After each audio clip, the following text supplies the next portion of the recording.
échappe-toi vers la région montagneuse, de peur que tu ne sois supprimé. » Alors Lot leur dit, « Pas cela, s'il te plaît, Jéhovah.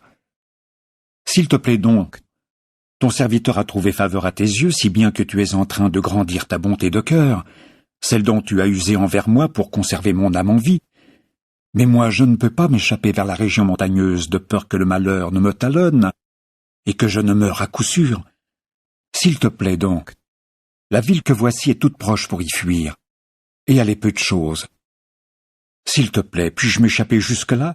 N'est-elle pas peu de chose?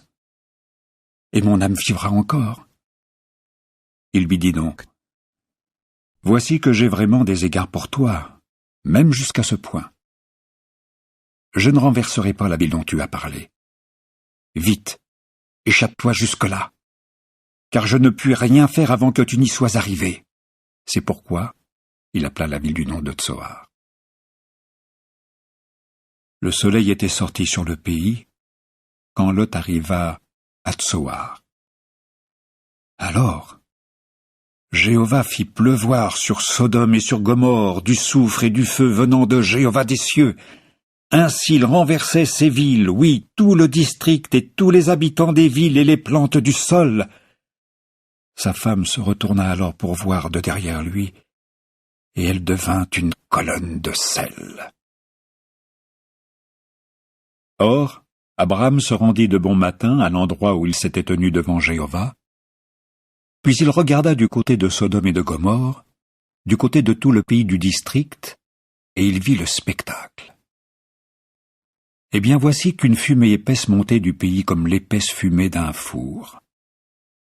Et il arriva quand Dieu ravagea les villes du district, que Dieu pensa à Abraham, en ce qu'il prit des mesures pour faire sortir Lot du milieu du renversement, quand il renversa les villes parmi lesquelles Lot avait habité.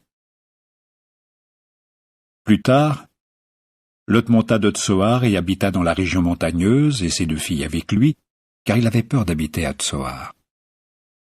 Il habita donc dans une grotte, lui et ses 2 filles. Alors la première-née dit à la cadette, « Notre père est vieux, et il n'y a pas d'homme dans le pays pour avoir des rapports avec nous selon la voie de toute la terre.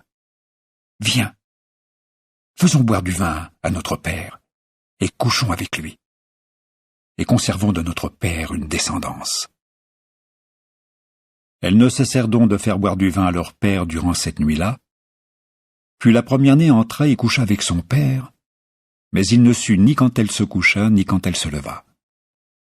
Et il arriva le lendemain que la première-née dit alors à la cadette, « Voici que j'ai couché la nuit dernière avec mon père. Faisons-lui boire du vin cette nuit encore, puis entre, couche avec lui, et conservons de notre père une descendance. » Elles ne cessèrent donc de faire boire du vin à leur père durant cette nuit-là encore.